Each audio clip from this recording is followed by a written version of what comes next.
Welcome to episode 86 of the Civil War Breakfast Club podcast. Joined as always by Mary, a woman who was disappointed to learn that the Battle of Brandy Station was not fought over a bottle of Hennessy. I am merely a smashed bottle named Darren. How are you, Mary? What's going on? Oh my God. How goes the battle? It's going well. And I mean, speaking of battles, we are basically doing a continuation of what we did last week. Everything good? I don't know, it's fine. I can probably a little wonky for a second, but it's okay. Okay. Anyway, so this is we're going to stay with the horses. We're going to talk about some more battles here in a second with cavalry. But since I'm a gracious host and I never forget, I'm going to ask you, what are you drinking tonight? Tonight, I am drinking Collective Arts Life in the Clouds. And I am drinking it out of my, I just grabbed it out of my cupboard. I was just like, you know what? I'm just going to blindly grab one and that'll be my mug for tonight. And any mug I blindly grab is going to be Civil War mug. So it is my Sherman staff mug. And of course, that mug has Oliver Otis Howard on it. Oh, shocker. It's always fun watching try to get him into this. Howard has something to say about everything, apparently. Oh, I'm sure he does. Anyway. And what are you drinking? Oh, thanks for asking, Mary. I am drinking, it is called Dandelion, and it is from Berkshire Brewing here in the great Commonwealth of Massachusetts. And I'm drinking it out of my Zoe Deschanel mug because it's the great Zoe Deschanel. And for some reason, that's what I grabbed today. I'm not sure if she ever rode a horse or not, but if she did, she probably would have ridden it pretty well. But anyway, so today, speaking of horses, Mary, we are talking about Battle of Aldie. And I don't know if you remember, it's been a whole week. But since we last talked, we talked about the Battle of Brandy Station, okay? It was a cavalry battle that showed both sides, that the Union cavalry under Alfred Pleasonton, who was in Joe Hooker's army of the Potomac, had closed that perceived gap between Robert E. Lee's horsemen under that flamboyant general, Jeb Stuart, right? Yep. And despite the fact that Brandy Station was sort of kind of a Confederate victory, theoretically, the results of the battle were embarrassing to Stuart, personally, within his own army, as well as the Southern press. Yeah, they were, it was a victory, I think, but it was like just by this tiny margin. And what you have is this Confederate cavalry that, as we said in the previous episode, in 1862, they managed to ride all around McClellan, completely humiliate the Army of the Potomac. But then at Brandy Station, you have this Union cavalry that is not quite there yet, but they have really improved and they are starting to give the Confederates a run for their money. They have like somehow come out of left field and it's like, holy shit, these guys are actually good. I mean, Buford does really well here. Run DMG, Greg, as you call him, he does really well here too. Pleasanton is, and as we're going to see going into Aldie, it's really like, you have to question why he is in charge of the cavalry with especially what happens at Aldie, but Pleasanton's lucky. He has really great subordinates. Oh, he does. And you mentioned how well the Union cavalry caught up. It was not missed on the Confederates either that this gap was so close. No, it wasn't. After the battle, Captain William Blackford, he's going to serve as an engineer on Stuart's staff. And he says after the battle, the improvement of the enemy's cavalry was enormous and their horse artillery was a match for Stuart's own. So it wasn't a situation, it's like, well, it's going to whistle by the graveyard here. They're pretty good, no big deal. They all had that moment of this perceived gap that they had this advantage, and was really the only advantage they really had. They saw that dissipating. And, regardless, Robert E. Lee's army was going to be moving north, and they were so desperately needing those supplies we talked about last time, specifically from Pennsylvania and those farms and those endless supplies that seemed to be there, that Lee needed to sustain his army for the rest of 1863, as Virginia was as barren as the Cleveland Indians trophy case at that point. 3 years of battling in the state left the farmlands empty for the horses and the men, so you can see how important it was to get out of there. Oh my God. Fucker. Anyway, yes, like going into Pennsylvania was a gigantic shopping trip for Lee. This is him going to the Costco, which I mean, I don't know why anyone would want to go to the Costco, but anyway, he's going there, and because he needs supplies. But kind of a side effect of this, and this is not why he went there. And we really want to make that clear. He's not meaning to threaten Harrisburg or Washington or or any of these cities, right? He's just going in there because he needs the supplies, but he knows also of the morale, that how it's going to affect the Northerners, right? That it's going to be like, oh shit, Lee's here, kind of thing. Do something, Well, Lincoln. there was a lot of politics going into it, but but going real quick, going back to Brandy before we put that one to bed here. I mean, a couple of things we talked about. It cost Lee a day because he had to Mm-hmm. stick around to fight this battle. But since Stuart's cavalry, remained intact, it did allow Lee to continue to move northward, undetected by Hooker, who was still sitting around trying to figure out what Lee's plan was. Keeping Hooker in the dark was a real coup by Lee, that often goes unnoticed by people who study the Gettysburg campaign. Now, when we talked about Brandy last week, one thing we didn't talk about was, as good as Pleasanton and his cavalry did, the one thing they did fail to do was locate the fact that Lee's army was in Culpeper. They couldn't Yep. do it.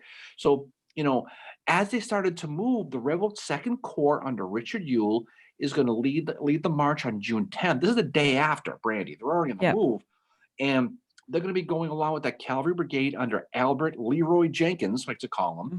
and they're going to enter the Shenandoah Valley through that Chester Gap on June 12th. So they're moving. Ewell's men are going to move 45 miles in just 2 days. That's how quick they're going to be going.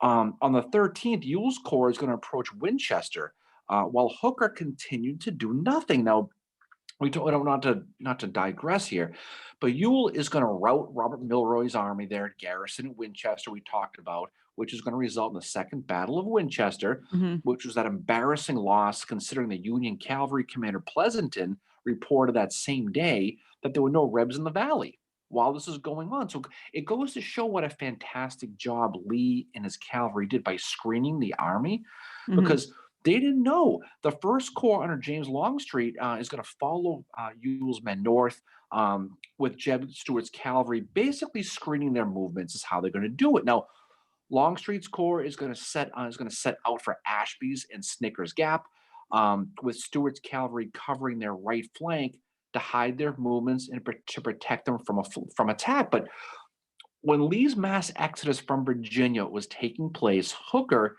did nothing, despite the fact that Lincoln knew the Rebs were on the Mm-hmm. move, that they were spread out, and that they were vulnerable to attack. No, they were. And like Lincoln is putting a lot of pressure on Pleasanton to do stuff. And Hooker is getting frustrated with him too, over what's happened, over this inability to locate Lee's army in Northern Virginia and break through the cavalry screen. And it's been brilliant by Lee and Stuart what they are doing. And so on June 16th, Hooker said to Lincoln, "You may depend upon it. We can never discover the whereabouts of the enemy or divine his attention so long as he fills the country with a cloud of cavalry. We must get through that to find him." So, Hooker is telling him, like, we need to break through Stuart. And, Pleasanton is the one that has been charged with this, and he's just unable to do it. And Halleck is not happy with how the intelligence gathering has been going. But really, is Halleck happy with anything at all? Well, the thing is, we talked about Hooker, and he doesn't know what's going on. He finally does get moving on the 30th, a couple days before the 60th. He's going to get moving. And Lincoln's poking him like that meme saying, "Do something." I know, yeah, he is. And I mean, and Hooker and Halleck are doing it too. And Halleck says to Pleasanton that Hooker relies upon you with your cavalry force to give him information of where the enemy is, his force and his movements. Drive in pickets if necessary and get us information. It is better that we should lose men than to be without knowledge of the enemy as we seem to be now. This is Halleck to Pleasanton. So he's basically saying, you know what? If men have to die, like, Yeah. just figure out where the fuck Stuart is and Lee. Find out. Hooker's going to finally get going. He's going to move his men to a position near the Orange and Alexandria Railroad between the town of Centerville and a place called Catlett Station, which is not far from Washington. Because again, primarily, he wants to defend Washington still, which is still Lincoln's primary fear and his goal. But that Hooker's march was a tough one. I mean, it was hot as hell. There was thick clouds and dust covered his men. You had hundreds of guys collapsing as they were walking. I mean, it was a forced march. Hooker, realized at this point that, he, more importantly, he lost the initiative to Lee again. This is just like Chancellorsville again. He lost the initiative. Hooker's army is going to reach a place called Dumfries, Virginia, which is about 30 or so miles south of Washington. And this is going to be on June 17th. They're starting to finally go. while Hooker has his head on the cloudward. Okay, I mean, The nice that my beer is life in the clouds right oh now. God, I'm telling you. But he has no idea what Lee's plans are. And in this constant pissing match between Lincoln and Halleck and Hooker, It's this weird triangle that is going on. And I mean, Hooker is very annoyed with Halleck, and this is all going on behind the scenes during the Gettysburg campaign. And Hooker sends a message to Lincoln. You have long been aware, Mr. President, that I have not enjoyed the confidence of the Major General commanding the army, meaning Halleck. And I can assure you, so long as this continues, we may look in vain for success. So it's like, we're not going to have success until Hooker's basically saying, cut out the middleman here and stop. Stop this. It's true, but even his own men know something's wrong. I mean, yeah. Dan Butterfield, Hooker's chief of staff, who also wrote bugle calls, he had that quote. Butterfield. We cannot go boggling around until we know what we're going after. So he's like, what the hell are we freaking doing? General Marcina Patrick, who is Hooker's provost marshal, he's going to say, General Hancock is running the marching. Okay, this is interesting. General Hancock is running the marching while Hooker has the role of a subordinate. He acts like a man without a plan and is entirely at loss of what to do, how to match the enemy or counteract his movements. So what's that telling him? That his subordinates are taken over because Hooker is not doing a damn thing. And it's not like the Army of Northern Virginia is not without their issues too. That's what's frustrating about this for the Lincoln perspective, okay? We're not going to get too much into it here, but suffice it to say, Lee has a tough time communicating with his men, especially Jeb Stuart, about the intent of his Operation North too. Now, Stuart had his ego slapped around at Brandy Station, okay? It was humiliated in the Southern press. And that's an important thing considering whose Jeb was and where he was at that time of his career.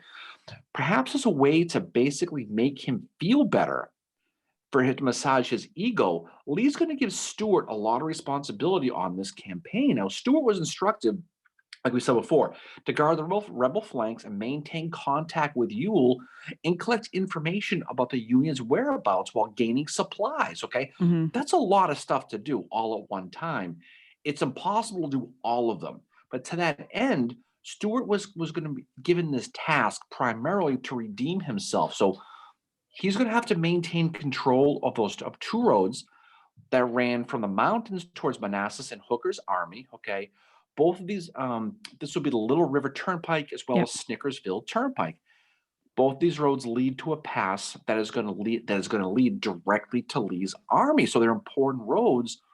Both of these roads intersected east of the mountains in a small town called Aldie, which made the town extremely important from a logistical standpoint, no doubt. Yeah, and that's the important of it is these roads are macadamized, which means they're easier to get across. You have Ashby and Snickers, and it's critical that the Confederates protect these. But Hooker and Pleasanton also recognize how important Aldie is and the roads leading westward from it. Like they realize, like, oh shit, this is how we could find where they are. If the Union cavalry can make its way through Aldie, Middleburg, Upperville, then look through the gaps in the Blue Ridge Mountains, they can see what the Army of Northern Virginia is up to. And that sounds like a lot to do, to get to do that. And Halleck and Hooker realize that in order to confirm what Lee is up to, they have to somehow get into these mountain gaps, which is what Jeb Stuart is protecting right now. And they needed to look into the Shenandoah Valley. And that is where the Battle of Aldie comes about, is because of this needing this information. They absolutely need to know what Lee is up to right now. Yeah, and that quote you mentioned a few minutes ago, he's gonna get that order directly from Hooker. The one you said about the better to lose a few guys, but Hooker's basically telling him, listen, you have enough men, you got plenty of guys, you're smart enough, you're intelligent enough, you're attractive enough, so just go ahead and do it. He's telling them, and if you're going to crack a couple of eggs along the way, you got to do it because this is important. It's basically saying, like, no matter how much we have to sacrifice, we need to know where they are, which is, I was like, holy shit, really? So Pleasanton, we talked a lot about Pleasanton last time, and he's something, he was not the most respected guy in his own army. He was somebody, like we said before, one of the more underrated incompetents in the Union Army. There's no question about it. But when he's going to get this order, he is going to task David McMurtry Gregg and his division. That's how he's going to put in charge to go towards that town of Aldie where those two roads intersected. Now, Gregg is going to use George Custer, to help join him on this adventure of his, right? So, Mm-hmm.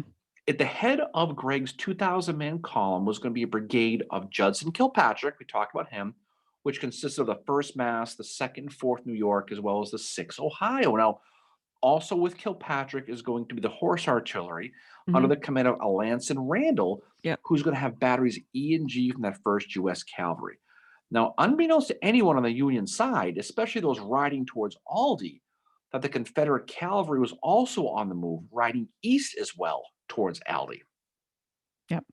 Yeah, they are. They're headed towards there too because they realize they have to protect those roads. That if the Union can get past them, then they're going to have a really tough time with that.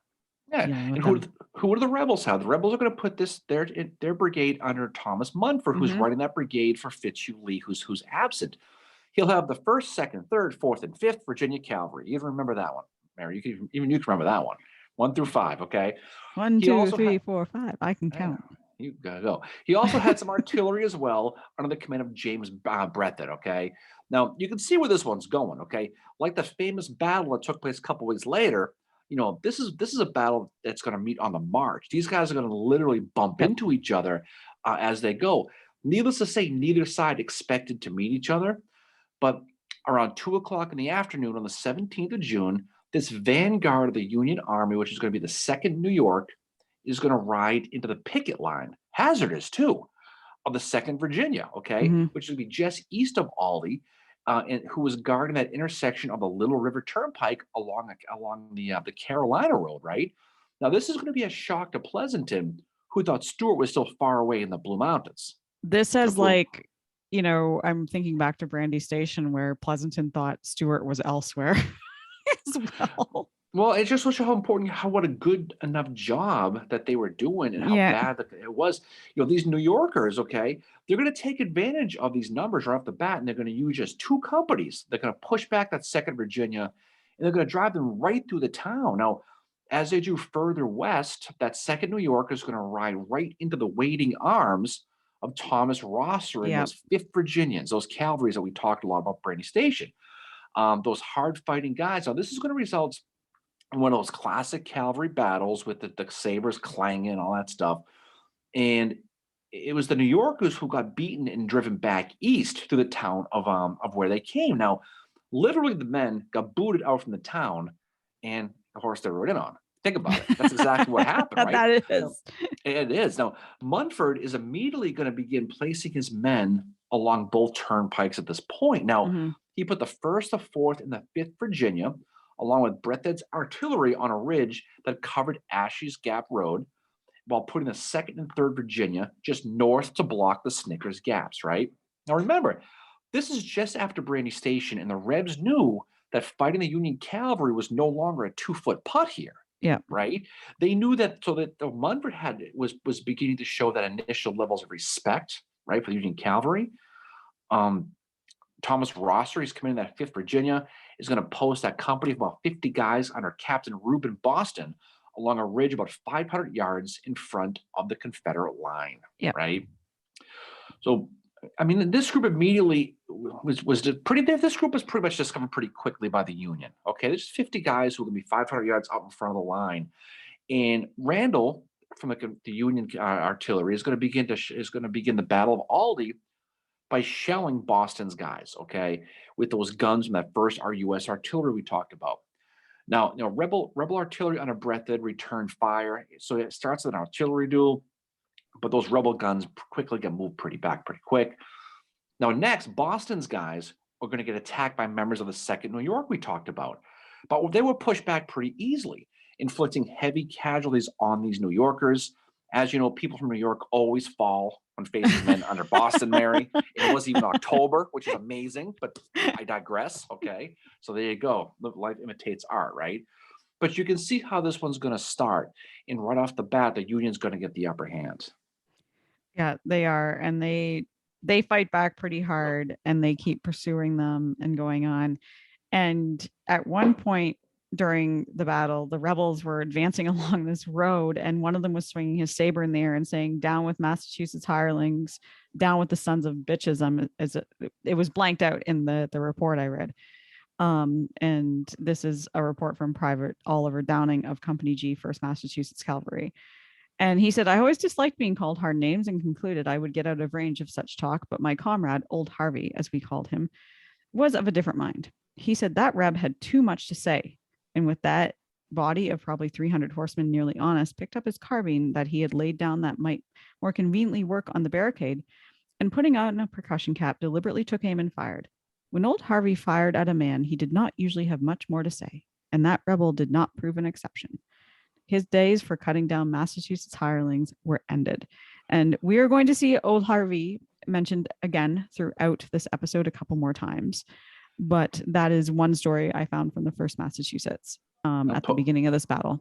+1 for Old Mass. There you exactly. Go. Yeah. He's like, the rebels are like, we're going to get those Massachusetts guys. And Old Harvey's like, fuck you. You're not. You can't beat us. It's exactly.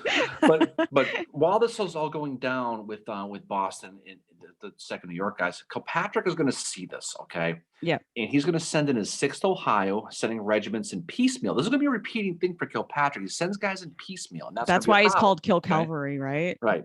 This is going to cost him. In this case, that 6th Ohio, they were finally able to handle Boston's company, and they were able to capture most of those Virginians in that fight. Fun fact about this was the first time that a full company under Stuart was ever captured on the battlefield. It was right here. Wow. When Boston's guys went down. So for his troubles, real quick, Reuben Boston, we're going to talk about him real quick. For his troubles, he's going to be captured and spend the next 9 months of his life in a Union prison. He'll be released only to face a court-martial of all things back in Virginia for what happens. And he got acquitted. You know what they did? They blamed Rosser. So they let him off the hook and they blame Rosser for it. Oh my God. Okay, so another Boston wins again. Okay. Now he's going to end up back with the 5th Virginia. Okay. And now he's a colonel. Okay. And he's going to be killed at the Battle of High Ridge in Farmville. We talk about that towards the end of the battle, going towards, right? And during that Lee's attempted escape at the fall of Richmond. Many think that Reuben Boston on the Confederate side was the last Confederate officer killed in the American Civil War. That's right. I've heard that before. So very well, very good. Now, Boston's surrender ended that fight along that Ashby's Gap Turnpike. And the fight at this point is going to kind of shift north along that Snickersville Turnpike. And this time it's going to involve those men again, Mary, that you just mentioned, that 1st Massachusetts. Yep. Yeah, and they're going to keep going along that road, and they are now at the main Confederate line is going to be at the Fur House. Right. And yeah. Kilpatrick, for the most part, is now very aware the Confederate cavalry is in his fronts. And so he's going to end up bringing up the rest of his brigade, as well as that battery that we mentioned before under Randall. Yeah, the 1st U.S. Artillery. Right. They're going to set up on that ridge line near the Snickersville Turnpike. Now, for his cavalry, he basically deploys them as they came in. The order they came in and say, fine. So the 2nd New York came. Next is going to be that 6th Ohio, which is going to join forces right along that Little River Turnpike. Next to arrive is going to be the 4th New York, who is going to support Randall's guns with that 1st Massachusetts Cavalry mentioned. Now, it's a fun story. Around this time, George Custer, okay, is going to be riding along with Gregg along that Little River Turnpike. Custer apparently is wearing some big straw hat. Like a Cinco de Mayo. Yeah, thing, yeah. Okay? This is the horse where he falls off. Yeah, and so he's riding along, and something happens. The horse goes to get a drink unexpectedly, okay? And somehow Custer gets thrown off the horse right into the water, and it must have been hilarious for his men to see. It just had to have been. I'm picturing it with a sombrero. Exactly. And so that's how it was. He probably tried to look cool getting out. With La Cucaracha playing. Oh, there we go. Band playing. There you go. But so that battle is going to shift north on the morning of June 17th. And the first Massachusetts, we're going to talk a little bit about them because we have to. Okay. Yeah. We're going to talk about Old Harvey here. The 1st Mass counted 294 men as they advanced west with the rest of Gregg's men in search of these rebels. Okay. 2 companies of the cavalry from the 1st Massachusetts under Major Henry Higginson are going to ride along that Snickersville Road. Unbeknownst to them, they're walking like right into an absolute disaster. Yeah, because it's like if you look at it, if you Google it, like blind curve at Aldie, you can see it. It is this curve in the road that it's like, holy shit, there was no way they could see what was coming around them. No, it's a curve in the road, okay?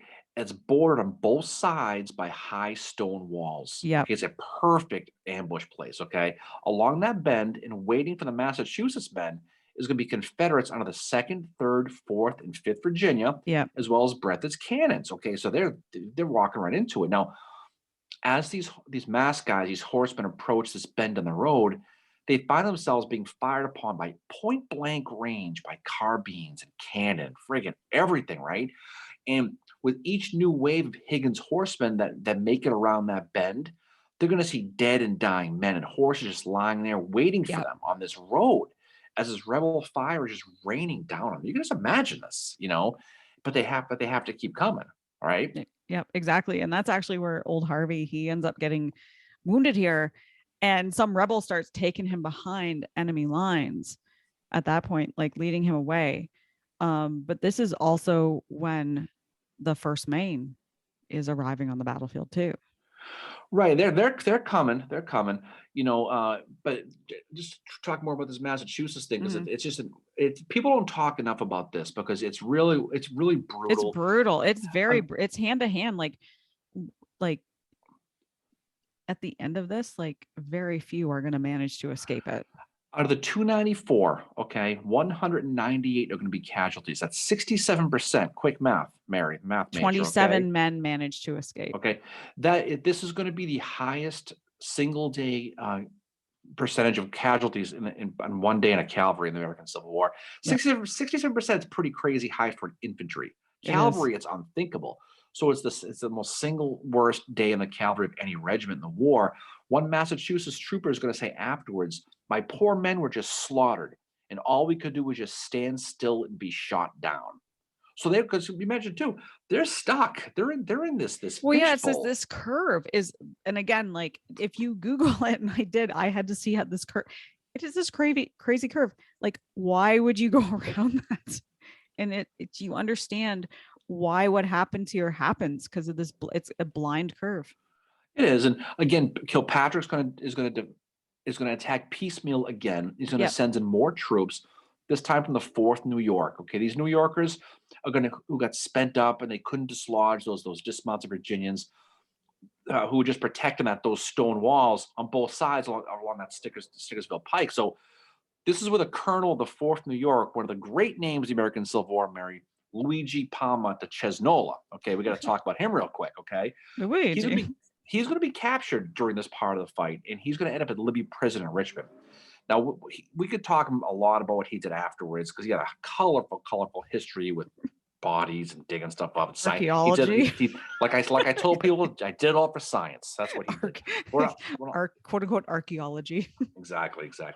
But he's going to be caught here, but he's actually going to get the Medal of Honor for this. Okay, so we'll talk him down the road a little bit with Cesnola, but he's somebody who we got to mention. Now, the rebels knew at this point they're inflicting heavy casualties on that Union horseman at this point, right? Thomas Munford is going to counterattack here, and he's going to send his 3rd Virginia under Thomas Owen, okay? Now, with little reinforcements to stop them, Owen's going to roll right through them, okay? He's going to capture Randall's battery as well as that important intersection of that road we talked about that Stuart desperately wanted to protect and the Union desperately wanted to control. So now the worm's turning. Now the Confederates are looking damn pretty good, right?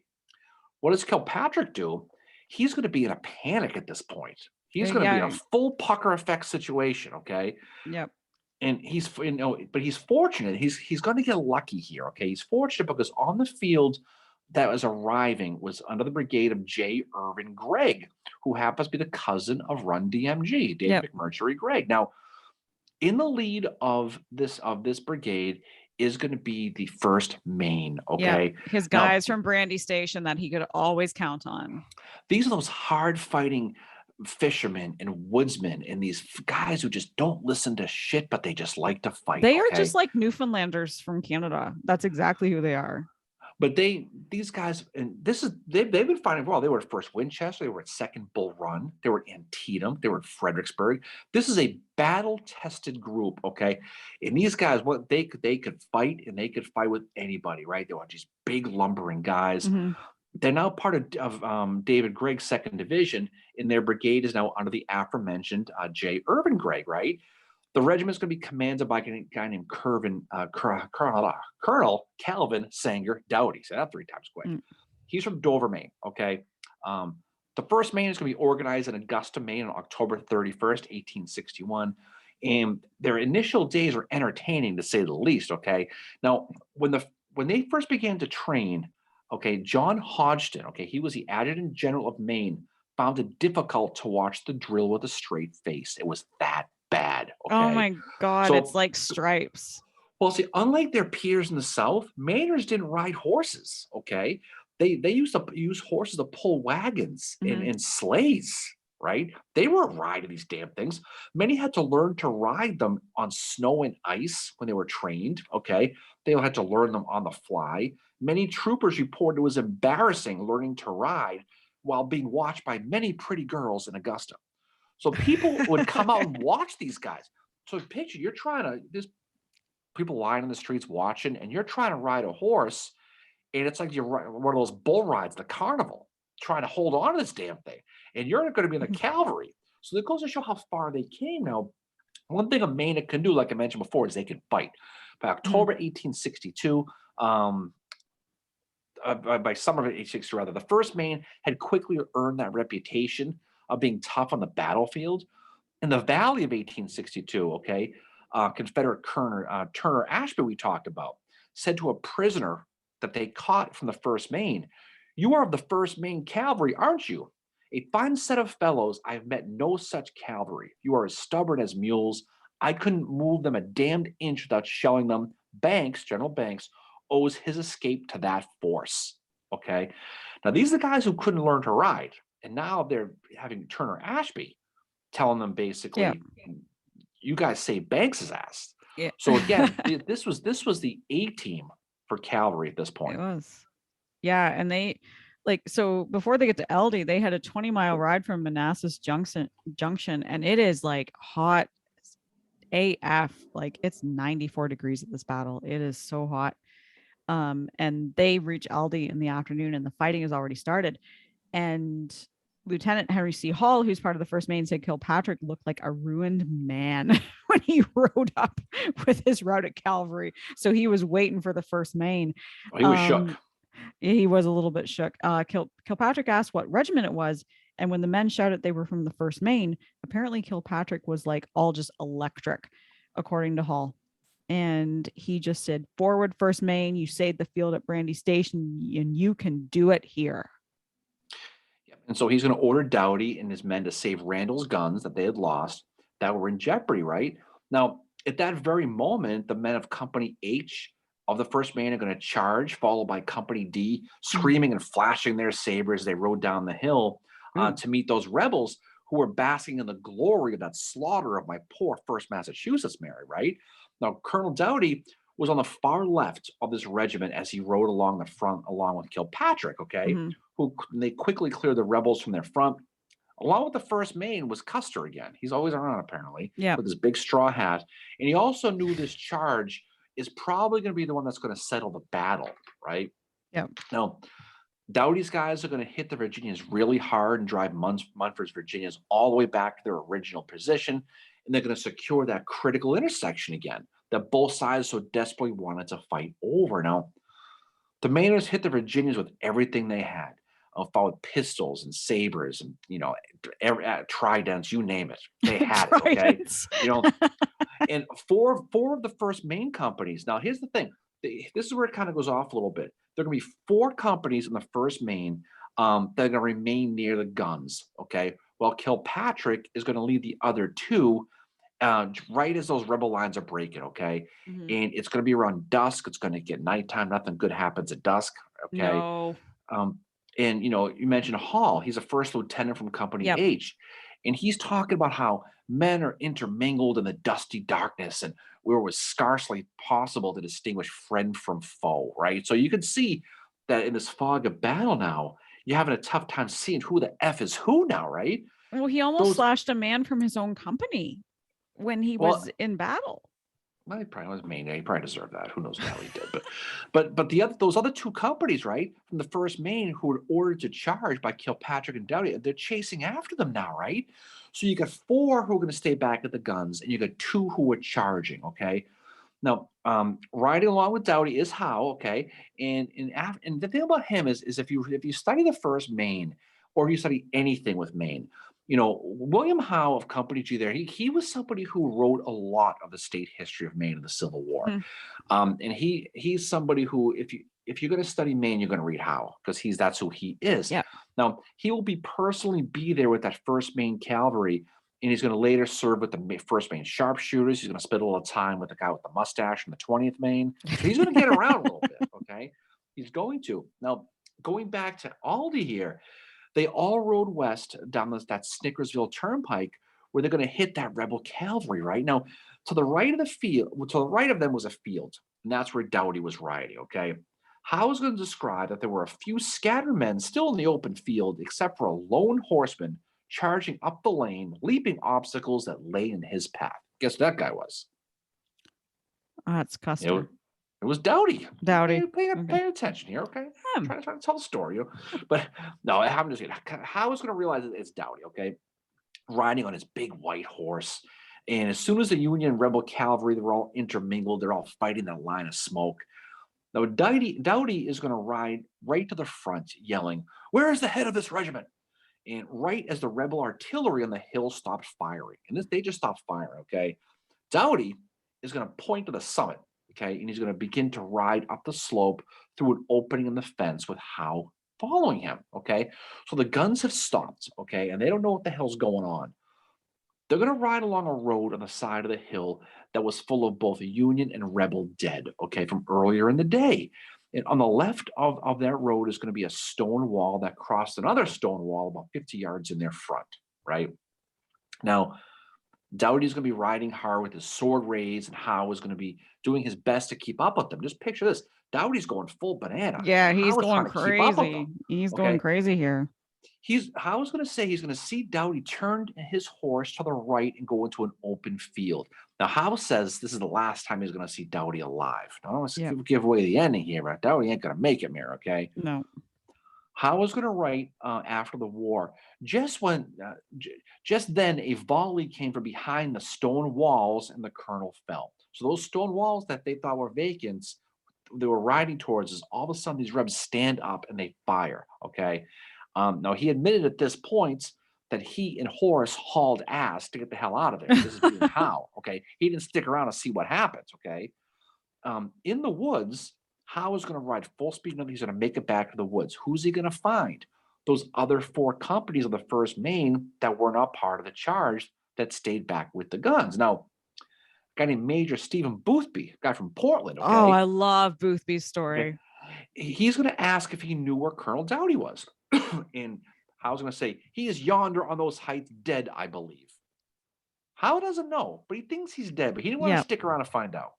Yeah. And Boothby's really interesting. He's got long blonde hair, gold rimmed glasses, and he's described as rather small man physically, but weighed a ton in a fight. And his language would become exceedingly forceful during a fight as well. When Kilpatrick knew Boothby was on the field, he said, "God bless you, Boothby. Hold them, hold them." And Hall recalled that the very air was blue with flashing words that fell from fearless Boothby's lips. Yeah, Boothby's going to order those four companies to charge to help the other two, the companies D and H. So the four detached First Maine companies are going to be led by Colonel Charles Smith, and they all went in, okay? And they quickly got on the rebel left and cleared that field. Now, Howe described the charge. He said, the most irreversible charge that is ever known was made by the old First Maine Cavalry. Inside 2 minutes, the life of this indomitable hero was avenged. It's Doughty. The heights captured and Colonel Doughty's body recovered from the point where I last saw him alive, right? So Howe's going to go on to write again that the area where Doughty fell was a terrible hellhole, which was captured alone as a regiment, okay? So those extra four companies now, they're able to kind of push the Rebs back now. When they found Doughty's body, he'd been shot twice in the armpit, the bloody armpit, and the bullets, they said, must have entered his heart at that point. Oh Um, God. Recovering his body was a big deal for these Maine guys, Yeah. okay? And they made Hmm. sure it made it all the way back to Maine, where it's going to be buried a couple of days later on the 27th at Dover Cemetery. And so they made sure they wanted to take care of him. Now, by now, it's about 8 o'clock, and it's pretty dark. Munford and that rebel cavalry, they're going to withdraw towards Middleburg, which is about 5 miles or so west of Aldie. Yeah. Munford is later going to say that he wasn't withdrawing, that he was told by Stuart to go. He don't want to get blamed for the withdrawal. Well, that's the thing, is like, apparently Stuart got scared because so what's happening, well, what is happening at Aldie, Duffy, who we've seen at Brandy Station, is headed towards Middleburg. And Stuart recalls them because he realizes they're in his rear. So they're getting up a Savannah. And this is Colonel Alfred Duffy and the 1st Rhode Island Cavalry. And this was Pleasanton's only effort at reconnaissance during the Battle of Aldie, is this. And the 1st Rhode Island manages to go through Thoroughfare Gap. They encountered the Confederate pickets at around 9:30 in the morning. They are going to surprise Stuart, and it's around 4:30 that Duffy and his men encounter Stuart, and Harris Van Bork of Stuart's staff is there, and they retreat. Duffy's men end up barricading themselves in Middleburg, and he's like messaging back to Pleasanton. He's like, could you send reinforcements? We've got Middleburg. We're finally figuring out where they are. But by evening, Stuart ordered the 4th and 5th North Carolina Cavalry to go back to Middleburg and retake the town. And Sean Bliss's command is also approaching Middleburg at this point. And there's very fierce fighting here during the evening. And Duffy manages, he's very outnumbered, and he's like, you know what, can't do it. And the battle finally ends when it gets dark. So what happens, and this is going into the next day, but it's worth mentioning, Duffy is like basically every man for himself. And they just kind of, they boot it. And 200 end up getting captured of these Rhode Islanders. Duffy, however, manages to escape over the Bull Run Mountains at Hopewell Gap. And that's what is happening behind the scenes at the Battle of Aldie. This is why, there has to be this withdrawal. And Stuart Stuart, I think, does get worried. He's like, holy shit, they're getting here. They're starting to approach. They could break through. Mm-hmm. Yeah, I mean, he's gonna end up losing his gig for this. I mean, they're gonna enough of this with him. So yeah, the 1st Rhode Islanders doesn't do him too well. But the thing about it, so if you look at how it all plays itself out, Mumford's gonna fall back. Okay, he's gonna basically give up the field. So theoretically, the Battle of Aldie is a tactical victory for Alfred Pleasanton. If you think about it, yeah, his goal by sending Gregg to Aldie was to find Lee's location. Was not achieved, though. This is kind of Brandy Station 2.0 a little bit, where you have some success, albeit they were the ones who vacated the dance floor at Brandy, but they still didn't know Lee's location, which was the primary goal. yeah. So what does Aldie end up doing? It ends up costing the Union 300 guys, while the Rebs are going to lose just about 100 or so. But in the end, Stuart's going to be able to use this battle and these battles that keep repeating itself, the ones we mentioned before, to show Pleasanton's cavalry, to slow them down while denying them that ability to locate Lee's army. Yeah, denying them that victory. North. And that's the thing too, is people talk a lot about Jeb Stuart in the Gettysburg campaign. He's running around getting his name on the papers. But at this point, he's doing what he has to do. And don't forget, too, he had a lot of responsibility, that we talked earlier in this episode about. So when he does finally break off, he is going to tear up the B&O Railroad, like I said before, as we get closer to the actual Battle of Gettysburg. He's going to give Meade a lot of problems with communication. But at this point, despite this Union quotation finger victory, Pleasanton was still unable to push through Aldie Gap into the Bull Run Mountains. So he was able to kind of get there a little bit, bump their heads, push them back, but he was no better than where he started. And it kind of makes you wonder what would have happened had he Duffy makes it to Middleburg, which is, it's getting close, right? If, Pleasanton had been able to send reinforcements, what might have happened with that. Would they have found out about it? That's an interesting what if that I took away from this. Amongst the Union Army, I don't know how well received Aldie was afterwards. Yes, I managed to work Howard into this episode somehow. Of course I did. Howard said, well, aides and orderlies were skipping from corps to corps with great difficulty and danger to life through a country infested by Mosby's guerrillas. In order to keep us mutually informed and properly instructed, Pleasanton and Stewart were acting like two combatants playing in fencing with small swords. Neither wished to hasten the battle. Stewart took a stand at Middleburg, and Pleasanton cautiously approached, skirmished, and moved as if to turn Stewart by his left. Mm-hmm. Talk about some shade there. Like they're just playing with small swords. And meanwhile, the rest of the army's risking its life like that. That quote from Howard, I don't know if that speaks for the entire AOP, but that's a pretty strong quote No, it about is. what happened and he doesn't refer to it as Aldie. He just says, June 17th, 18th, this is what is happening. Two combatants playing in fencing with small swords. Yeah, well, a lot of shade, like you said, a lot of shade. So, yeah, the Battle of Aldie, if you go there today, you can still see much of it. It still looks exactly the way it did before. Thanks to groups like the American Battlefield Trust, they preserved over 600 acres of that battlefield, including that curve in the road where the First Massachusetts has their monument. Yeah, that's an amazing an eerie place to look at. Like I've never been there in person, but I've looked at pictures of it, and it's like you can see that curve in the road and understand why they took so blindly. And as they came around that curve, you can kind of see it's like, oh shit, there's all these dead horses and men. What's happening here? Yeah, and you had to think they probably heard it, but it was a tough spot for them. First Massachusetts, they made a big deal about erecting that monument, and the veterans would go back there annually for the reenactments and just the visits, the whole deal, until obviously they died off. But people still take a peek at it right now. I mean, Aldi for the most part, again, in the end, it showed again the maturity and the quick development by not just the first Maine or the first Mass, but all of the cavalry regiments. And coming off Brandy Station, what it really did is it did show that Pleasanton's horsemen was not a fluke. They had arrived and they were an equal foe to Stuart. And so as it goes back and you look at these future battles, you can see how quickly they're going from Brandy to Aldie and then beyond into the point where Gettysburg, that when they fight these cavalry fields, you can see how much success they have with guys like Custer and people like that when they went up against some of these Confederates they went to. So I think Aldie is an important one to study. I think it is. Oh, it is for sure. It's it's one of those ones where, I mean, Brandy Station, Aldie are not exactly victories, but they're showing what the Union Army of the Potomac Cavalry has now, how much they've improved. And the one story I wanted to wrap up in this episode is that of Old Harvey, who I mentioned earlier, who Private Downing of the 1st Massachusetts mentioned. So Old Harvey almost gets captured during the battle. And this is what Private Downing had to say.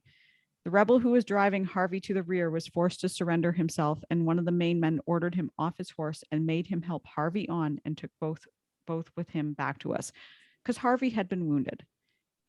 So he needed to be on the horse.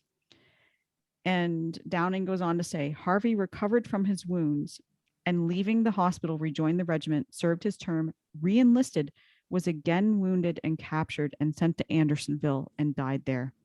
No braver man, general or private, ever carried a saber than Harvey L. Vinton of G Company, 1st Massachusetts. Yep. So it just goes to show again, the stories of these individual guys, and for me personally, it's a good one because you have really 3 New England regiments. You got the 1st Rhode Island, you've got the 1st Mass, and you got the main guys we talked about. So it's great to see that a place that really isn't known for cavalry is the ones who can help, swing the hammer against the big boys from Virginia and places like that. Yeah. So and finding out about how hard fighting these New Englanders are, this Old Harvey guy, which who knows how old he was, right? Like I need to look up a little bit more, but he dies at Andersonville. I mean, this is a guy that almost gets captured at Aldie and he recovers from his wounds and he's like, he re-enlists and he's like, fuck it, I'm going to do it again. And he dies at Andersonville. Yeah. Like that is it's a, I kind of, as I was reading Downing's report, I'm like, oh, I really want to know that Harvey's story is going to end really well, and it doesn't, unfortunately. No, it does. It does. Well, I think it's a good place to drop. I think all these one, and I think it's a great study. It continues that development of that cavalry, Mm. and certainly shows that they are going to be a wrecking force. And it shows Lee's concerned about the cavalry and what's going to happen with it going forward. He's going into probably what he sees as one of the biggest battles that he'll ever fight in, which is going to be true. But he also sees that again, that big gap that he thought he had with the Union cavalry is not the gap anymore. The objects in the mirror are closer than they appear, literally and figuratively, when it came to the cavalry. I think the gap is really starting to close here, and you really see it happening first with the cavalry. And I think post Gettysburg, Jeb Stuart is really not the same Jeb Stuart he was before. And I think these battles are starting to show that he's not. There's something that's happened that he's, whether it's the Union getting better or there's just something with him that is not what he was in 1862. It's probably a combination of both. I mean, Jeb is still Jeb. I mean, he's still Jeb is still Jeb. He still has advertised, but I think the point is, you get to a point where you think it's going to be easy, and then it gets harder and harder and harder. And I think that's what it comes down to. But it should make you work harder as well on his part. And he really did as well. But I think despite the fact that Alfred Pleasanton was their leader, who was really kind of a mess, if you really think about it. It's a case with his subordinates, Gregg, Buford, the guys we talked about, guys like Wesley Merritt, guys like that, right? Where it goes to show how well they're going to be. Speaking of guys like Doughty, for example, and speaking of these other guys who came along, because really what it does, it tells the story of the Union cavalry as well as the Union army, especially when they get into Northern Territory, are ready for them. And so there's going to get supplies and trying to beat the Union army in their own soil and trying to do that. It just goes to show that in hindsight, hindsight being our benefactor, you can see Gettysburg coming a mile away, the way it's going to play itself out. Yeah. But again, studying these things, they build on it. So now after, Brainy Station now doubled down with Aldie. The Confederates knew that they had a real force of cavalry in their front. They had to deal with. They had to be concerned about. So I think it's a good story of just the story being continued to grow and grow and grow. So I think so. So what's coming up? What's coming up for us next? So next episode we are going to be talking John Hunt Morgan. Finally. No, we just fucker.